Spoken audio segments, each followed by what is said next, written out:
This channel does not promote any violent, harmful, or illegal activities. All content provided by this channel is meant for an educational purpose only. স্বাধীনতা দিবসের মধ্যরাতে আরজিকরে যে হামলা, সেই হামলার ঘটনায় বামেরা যুক্ত নয়। অশোকনগর থেকে গুন্ডা এনে হামলা, আরজিকরের হামলার ঘটনায় অভিযোগ করলেন শুভেন্দু অধিকারী।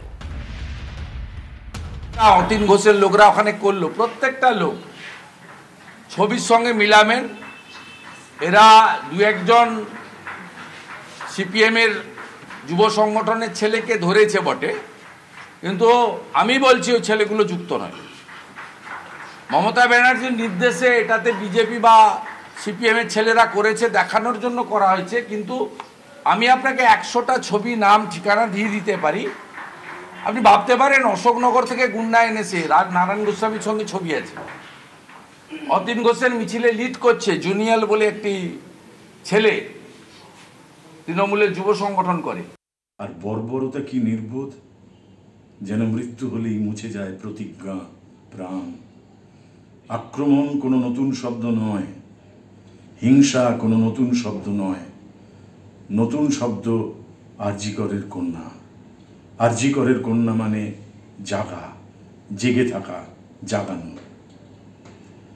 পূর্ণেন্দু পত্রীর সফদর হাশমিকে নিয়ে লেখা একটি কবিতায় ওই সফদর হাশমির সঙ্গে এই আরজিকরের কন্যা শব্দটি জুড়ে নেওয়া গেল।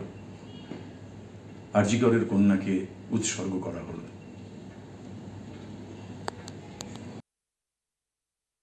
এই প্রোটেস্টটা জানাচ্ছি, প্রোটেস্ট টুয়ার্ডস হিউম্যানিটি অলসো।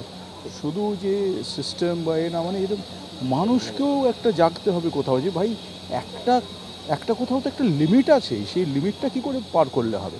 তো এই জন্য আমরা সবাই এসেছি এবং সত্যি প্রার্থনা করি যে এই জিনিসটা যেন কখনো না হয়। পরিষ্কার কথা হচ্ছে, আমাদের এর থেকে উঠে বেরিয়ে এসে সত্যের উদ্ঘাটন করতে হবে এবং অভিযুক্তর শাস্তি পেতেই হবে। আর একটা জায়গা হচ্ছে যে আমাদের এই শিক্ষা প্রতিষ্ঠানগুলো, আমাদের হাসপাতাল, স্বাস্থ্য, সমস্ত জায়গাগুলো বেসিক অ্যামিউনিটিস ভালো হওয়া দরকার। ন্যূনতম সেটা হওয়া খুব দরকার। আমি বারবার একটা কথা বলছি, একটা মহিলাদের বিশ্রামগার যদি আরজিকরের কলেজে থাকতো তাহলে এই মেয়েটি